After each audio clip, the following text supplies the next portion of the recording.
बिस्मिल्लाहिर्रहमानिर्रहीम, अस्सलाम वालेकुम। Welcome back to my YouTube English tutor channel. अभी हम बात करने वाले हैं मिडल इंग्लिश एज के बारे में या एंग्लो नॉर्मन पीरियड के बारे में। अभी हमने इन आर लास्ट वीडियो हमने बात की कि किस तरह एंग्लो सेक्सन कबीले में से सेक्सन कबीले का ख़ात्मा हो गया बिकॉज उनका जो किंग था हेरोल्ड, उनको नॉर्मन्स ने डिफ़ीट कर दिया था। डेट्स वाई एंगल्स के कबीले वाले बच गए थे और सेक्सन के कबीले वाले ख़त्म हो गए थे क्योंकि उनको डिफ़ीट कर दिया गया था। अब एंगल्स जो थे उनके पास वो पावरलेस हो चुके थे, लेकिन जो नॉर्मल्स थे वो पावर में थे, वो स्ट्रॉन्ग थे क्योंकि उन्होंने सेक्सन को भी हराया था। अब मजबूरन एंगल्स को नॉर्मल्स की बातें मानना पड़ी और इन्होंने आपस में डील की ताकि ये सरवाइव कर सके एंगल्स, ठीक है। क्योंकि एंगल्स के पास अब पावर नहीं थी, अब इनका कोई भी लिटरेचर नहीं था, अब इनके पॉलिटिक्स में कुछ भी नहीं था, अब इनकी हिस्ट्री सब मिटा दी गई थी, ठीक है। नॉर्मन्स ने इनकी हिस्ट्री अप्रॉक्सीमेटली ख़त्म कर दी थी, बस थोड़े से फ्रैगमेंट्स मिलते हैं, वो भी कहीं कहीं, ठीक है। अब इनका जो रिलीजियस पॉइंट ऑफ व्यू था, उनका जो प्रोज राइटिंग था, फिर उसके बाद उनकी पोइट्री थी, उन सबको ख़त्म कर दिया गया और ट्रांसफॉर्म कर दिया गया और कुछ को क्या कर दिया गया, रिप्लेस कर दिया गया नॉर्मन्स की पोइट्री नॉर्मन्स के लिटरेचर के साथ। जो बैटल ऑफ हेस्टिंग था उसमें डिफ़ीट करने के बाद 1066 में किंग हेरोल्ड को जब डिफ़ीट कर दिया गया तब नॉर्मन्स आ गए, उन्होंने सब्जुगेट कर लिया उन तमाम इलाकों को, ठीक है। एंगल्स ने उनके साथ डील करके, ठीक है, उनके साथ मिल के काम करना शुरू कर दिया ताकि वो सरवाइव कर सके। अब क्या था, जब नॉर्मन्स ने कंकर किया, तमाम इलाकों को फ़तह कर लिया, तो क्या हो गया कि पॉलिटिकल हिस्ट्री जो इंग्लैंड की थी और लिटरेरी अप्रोचेस जो इंग्लैंड की थी उन तमाम को ख़त्म कर दिया गया। यानी कि एंग्लो सेक्सन का जो भी लिटरेचर था, जो भी उनका रूल था, वो अब किनके हैंड ओवर हो गया था, नॉर्मन्स के।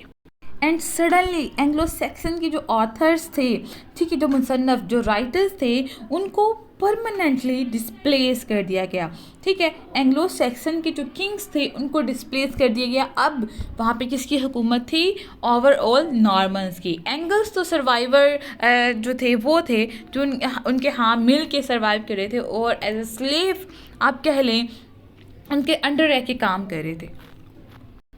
अब रूलर्स चेंज हो गए थे, अब जो टेस्ट थे इंग्लिश रूलर्स के वो चेंज हो गए थे। अब पोइट्री का जो टेस्ट था, वो ओवरऑल लिटरेचर का, जो पॉलिटिक्स का, एजुकेशन का, इकोनॉमिकल और ईच एंड एवरी लेवल जो था अब वो चेंज हो गया था। हर लेवल का जो टेस्ट था, हर लेवल का जो रूलर था वो भी चेंज हो चुका था। पहले जो पोइट्री लिखी जाती थी वो मॉरल्स पे बेस करती थी, वो मोरालिटी पे बेस करती थी, जैसे सिनेवॉल्फ और जो इसके कैडमिन उसके साथी थे, कंटेम्प्रेरी थे, ये दोनों रिलीजियस पोइट्री लिखते थे। लेकिन अब जो पोइट्री है फॉरेन, बल्कि ओवरऑल लिटरेचर जो था वो फॉरेन टाइप लिटरेचर इंट्रोड्यूस करवा दिया गया, जो किनका था, नॉर्मन्स का। अब जो पोइट्री या ओवरऑल जितना भी लिटरेचर लिखा जाता था वो मोनार्कीज़ के लिए होता था। मोनार्कीज़ मीन जो हाई लेवल के लोग, जैसे कि किंग्स, क्वीन, प्रिंस और प्रिंसेस, ठीक है, इस तरह। और फिर कोर्टियर्स यानी कि जो अदालत, जो कोर्ट के सरबराह थे, जो ऑनर थे, जो जज थे, उनको प्लीज़ करने के लिए लिटरेचर लिखा जाने लगा था। अब God centre of the universe नहीं था, ठीक है, एंगल्स में था, लेकिन नॉर्मन्स उनको नहीं मानते थे। अब वो एरा आने लग मतलब ये उस एरा की तरफ जा रहा था, ये पूरी जर्नी, ये पूरा जो एज था, रेनेसां एज, जिसमें टोटली गॉड को रिप्लेस कर दिया जाता है मैन के साथ। अब वहाँ पे क्वेश्चन उठाए जाते हैं, वेयर इज़ गॉड, ठीक है। अब तब कहा जाने लगा था गॉड जो है वो सेंटर नहीं है यूनिवर्स का, man is the centre of the universe. But ये रेनेसां एज में हुआ था। लेकिन ये क्या था, जर्नी स्टार्ट हो गई थी कि इस स्टेटमेंट को ट्रू कर दिया जाए, ठीक है। अब जो पूरे का पूरा कंट्रोल था वो फ्रांस के हाथ में था, लैटिन के हाथ में था।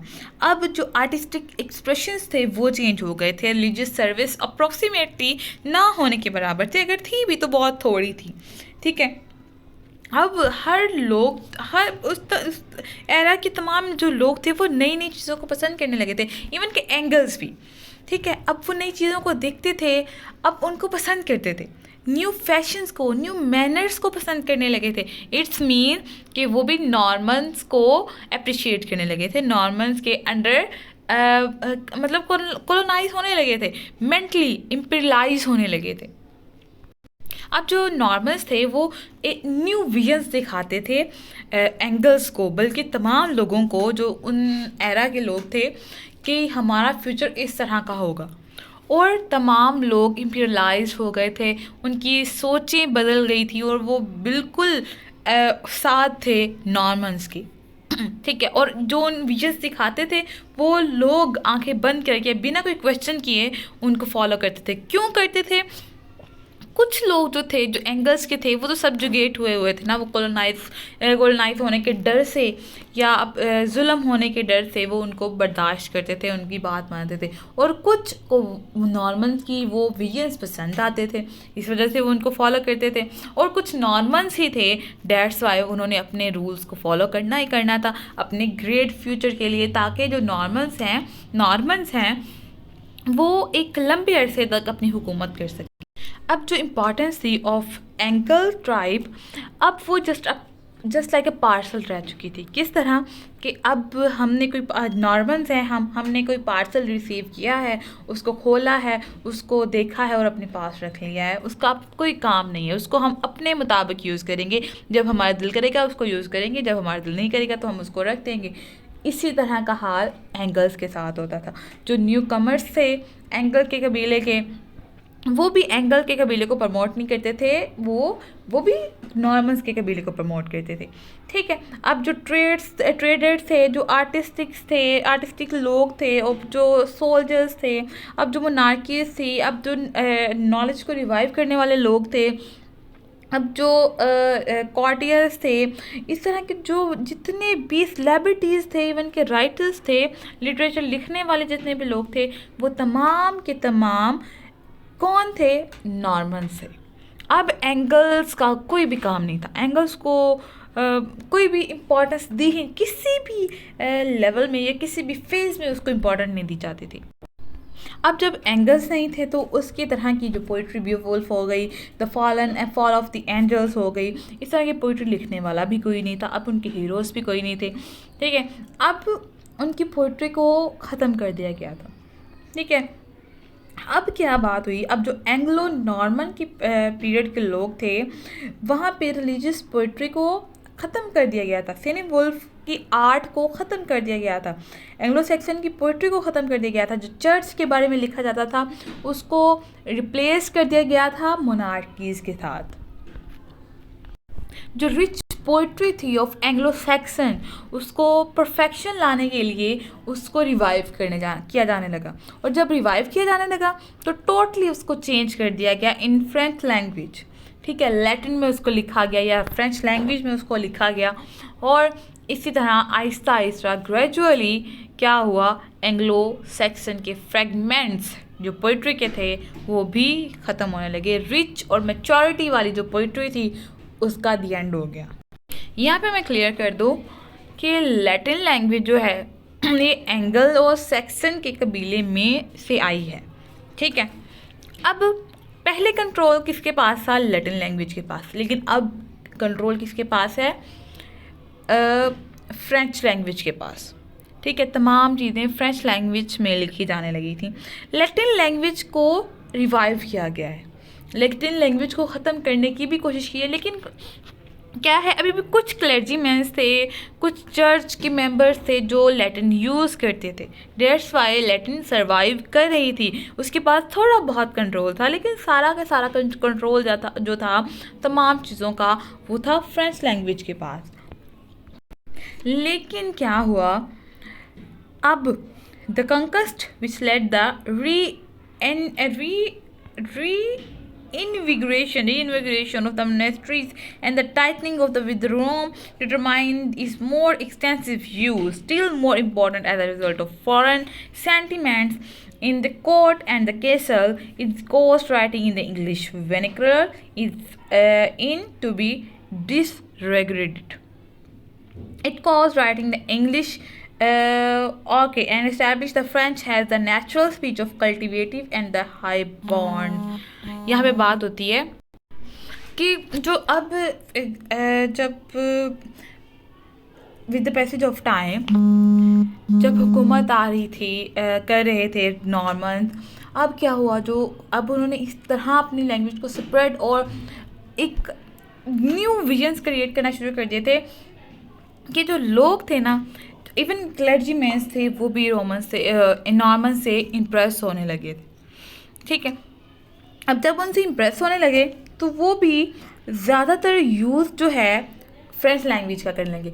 इवन के जो मोनार्कीज थे, किंग्स, क्वींस जितने भी थे, वो सारे फ्रेंच लैंग्वेज को प्रमोट करते थे। वही फ्रेंच लैंग्वेज को कोटियन लैंग्वेज कहा जाता था, जबकि बाकी जो ज़बानें बोली जाती थी उनको लोकल लैंग्वेज या स्लेव्स की लैंग्वेज कह के बुलाया जाता था। जबकि जो फ्रेंच लैंग्वेज थी उसको हाई बॉर्न लैंग्वेज और रिच लैंग्वेज कहा जाने लगा। पहले जो इंग्लिश लैंग्वेज को रिच लैंग्वेज माना जाता था, अब उसको कंपोज कर दिया गया। अब जो यूरोपियन लैंग्वेज थी या नॉर्मन्स की लैंग्वेज थी, उनको रिच और लिटरेरी स्टाइल में यूज़ करें, लिटरेचर में उसको यूज़ किया जाने लगा। ठीक है, उसकी जो प्रैक्टिस्टिक्स थी दूसरी लैंग्वेज की, उसको मेडिवल लिटरेचर में कह देते कि यानी कि डार्क लिटरेचर उसको नाम दे दिया गया, और ये अपनी लैंग्वेज को रिच लैंग्वेज का और अपनी लैंग्वेज को ब्राइट लैंग्वेज का, हाई बॉर्न लैंग्वेज का नाम देते थे। इस एज में रोमांसेस लिखे जाने लगे। जो ओल्ड इंग्लिश लैंग्वेज थी, ओल्ड इंग्लिश या एंग्लो सेक्सन की एज थी, उसमें क्या लिखा जाता था, उसमें मॉरल प्लेस लिखे जाते थे और मिस्टिकल पोइट्री लिखी जाती थी। उसमें प्रोज लिखे जाते थे और पोइट्री लिखी जाती थी। ठीक है, लेकिन इसमें रोमांसेस लिखे जाते थे। रोमांसेस क्या होता है? The love between the hero and heroines. ठीक है, इसमें फिजिकल लव भी दिखाया जाने लगा। इसमें जो है जो इनर फीलिंग्स होती हैं उसको भी दिखाया जाने लगा। लव अफेयर्स दिखाए जाने लगे बिटवीन हीरोज़ एंड हीरोइंस। इसमें जो पोइट्री थी, इसमें जो ड्रामास थे, नॉवेल्स थे, वो सारे रोमांटिक ड्रामास, रोमांटिक नॉवल और रोमांटिक पोइट्री कहलाती है। ठीक है, क्योंकि इसमें तमाम चीज़ें जो थी वो प्रेफर की जाती थी, क्वींस को या किंग्स को रेफ़र की जाती थी। ठीक है, अब ये तमाम चीज़ें जो अपर क्लास की जो लेडीज़ होती हैं उनको प्लीज़ करने के लिए लिखी जाती थी। तमाम का तमाम लिटरेचर जो हाई लेवल कि जो प्रिंसेस थे या प्रिंस थे या क्वीन थे या किंग थे या जितने भी मोनार्कीज थे, उनको इम्प्रेस करने के लिए लिखा जाता था।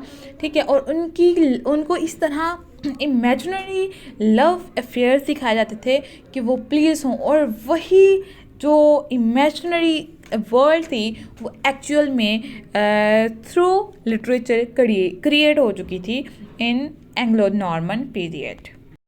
अब जो ये रोमांसेस हैं ये लिए गए लैटिन और फ्रेंच इनकी हिस्ट्री से। ठीक है, इनकी हिस्ट्री जब हम पढ़ते हैं तो उसमें पता चलता है कि हाँ, इसमें बहुत ज़्यादा लव अफेयर्स भी मौजूद है। इवन के बहुत ज़्यादा जो फिज़िकल लव अफेयर्स हैं उसमें फ्रेंच का नाम ज़रूर ऐड होता है।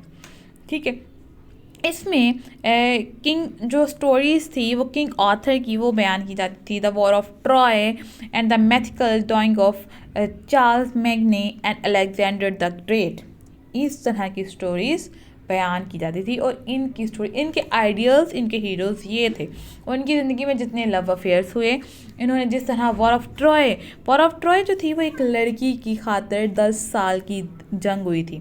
हेलन एक लड़की है जिसकी खातिर उन्होंने 10 साल, जिसको 100 ईयर ऑफ वॉर कहा जाता है, उस एक लड़की की खातिर की। तो इस तरह ये रोमांसेस दिखा करते थे। सेकंड इसकी कैरेक्टरिस्टिक्स ये है कि इसमें मिरेकल एंड मोरालिटी प्ले भी लिखे जाते थे। किस तरह? अब हमने पढ़ा कि इसमें तो रिलीजियस ख़त्म हो चुका था ऑलमोस्ट, लेकिन नहीं, इसमें रिलीजन जो है वो हैंडेड ओवर हो गया था फ्रेंच में। ठीक है, उनके हाथों। तो इस वजह से जब वो उनसे बातें सुनते थे, उनकी हिस्ट्री पढ़ते थे, तो उनकी मिरेकल्स और मोरालिटी प्लेस को भी ट्रांसफॉर्म किया जाता था। ठीक है, क्योंकि जो एंग्लो सेक्सन की एज में जितने भी मिरेकल और मिस्ट्रिकल प्लेस दिखे गए उसको ट्रांसफॉर्म किया जाने लगा इन फ्रेंच लैंग्वेज। ठीक है, इसमें क्या लिखा जाता था, अब जो नाम से पता चल रहा है मिरेकल्स, यानी कि जो मोजज़ात या मिस्टिकल जो प्लेज होते हैं उनको हम मिरेकल प्ले कहते हैं। इसमें क्या होता था, इसमें लाइफ ऑफ क्राइस्ट डिस्कस की जाती थी। इसमें जो फाइनल डे है, जजमेंट यानी कि क़यामत का दिन है, उसके बारे में, उसमें किस तरह हिसाब व किताब होगा और किस तरह दोबारा हज़रत ईसा अलैहिस्सलाम आएंगे, किस तरह दुनिया को बचाएंगे और एक इंसान किस तरह क्रिएट हुआ, उसकी क्रिएशन की वजह क्या है और किस तरह उसको फ्लरिश किया गया। इस तरह के जो प्लेस हैं उसको मिस्टिकल, क्योंकि उसमें मिस्ट्री होती है ना, एक उसमें मिरेकल, ये मोजज़ात जो मिस्ट्रीज़ होती है ना, मोजज़ात होते हैं। किस तरह, क्योंकि वो एक आम इंसान नहीं कर सकता, वो आम आँख नहीं देख सकती, इस तरह इसलिए इसको मिस्टिकल या मिरेकल प्लेस कहा जाता है। और मोरालिटी यानी कि इंसान जब क्रिएट हो गया, उसने किस तरह लाइफ गुजारी, उसमें किस तरह गुरूर आया, एडम को किस तरह हेवन से निकाला गया, ईडन से निकाला गया, फिर उसके बाद उसे जब इंसान दुनिया में आया उसमें किस तरह ह्यूमन रेस बनी और किस तरह वो गरूर में आ गई, किस तरह उनका फॉल डाउन हुआ और उनके मॉरल्स क्या निकले और किस तरह उसने रिडेम्पशन की, ठीक है। और इस तरह की इसकी सेकंड हिस्ट्री और जो लाइफ है क्राइस्ट की, उसके अकॉर्डिंग मैन चला तो उसकी मॉरल क्या निकले और जो उसके अगेंस्ट चला उसके मॉरल्स क्या निकले, ठीक है। इस तरह की चीज़ें मिरेकल और मोरालिटी प्लेस में डिस्कस की जाने लगी। अब विलियम लैंगलैंड ये एक राइटर हैं, इसकी जो डेथ डेट है और बर्थ डेट है वो कंफर्म नहीं है, बट ये एक सैटिरिस्टिक पोइट कहलाते हैं। ये सटायर करते थे, ये सटायर लिखते थे, ये पोइट्री लिखते थे। लेकिन इनका जो विजन था, इनकी जो मोस्ट इम्पॉर्टेंट पोइट्री है वो है a vision of Pier the Ploughman, ठीक है। इसमें वो इंग्लिश लिटरेचर के बारे में लिखते थे। अब इन मिरेकल और मोरालिटी प्ले, इसमें ओल्ड टेस्टामेंट की बात होती है, यानी कि एंग्लो सेक्सन या उसके पहले की जो तौरात थी, जो ओरिजिनल थी, उसके बारे में बात होती है। लेकिन जब वो फ्रेंच के हाथों में आ गई तो उन्होंने अपने मुताबिक उस किताब को, उस तौरात को, उस इंजील को चेंज करना शुरू कर दिया। जो चीज़ें उनकी अक्ल में आई, अक्ल व समझ के अकॉर्डिंग थी वो रख ली, जो नहीं थी उन्होंने वो निकाल दी। इसलिए इस तरह वो बात करता है, वो करप्शन के बारे में बात करता है, वो उस करप्शन के बारे में बात करता है जो कि फ्रेंच ने की, जो मोनार्कीज़ ने की, जो क्लर्जीमेंस ने की, जो चर्च में हो रही है, कि जो पॉप है वो अपने अकॉर्डिंग वो चीज़ें रखता है जो उसकी समझ में नहीं आती या जिससे उसको प्रॉफिट नहीं होता, वो चीज़ों को निकाल देता है। वो सटायर करता है करप्ट रिलीजियस प्रैक्टिस के बारे में, ठीक है। फिर वो जो है वो प्रॉफिट्स के बारे में लिखता है, ईसा अलैहिस्सलाम के बारे में, मूसा अलैहिस्सलाम के जितने भी प्रॉफिट्स उस एज से पहले के हैं उनके बारे में वो बात करता है। फिर वो इंग्लिश सोसाइटी के बारे में लिखता है, जैसे कि चौसर ने बताया कि जो पॉलिटिकल और सोशल क्वेश्चंस थे या अरिस्टोक्रेटिक फैमिलीज़ थी, उनमें इंग्लिश जो वो कॉमन नहीं थी, वो फ्रेंच कॉमन थी। अब इंग्लिश वालों को वो लोअर क्लास मानते थे, ठीक है, वो उनको कहते थे कि इनमें मैनर्स नहीं है, ठीक है। अब ये सटायर करता है कि आपकी जो रिलीजियस पॉइंट ऑफ व्यू है वो करप्ट है। इवन कि इंग्लिश वालों का रिलीजियस पॉइंट ऑफ व्यू बिल्कुल अप टू डेट था, बल्कि वो फ्रेश था, वो ओरिजिनल था, ठीक है। लेकिन आप में करप्ट रिलीजन आया है।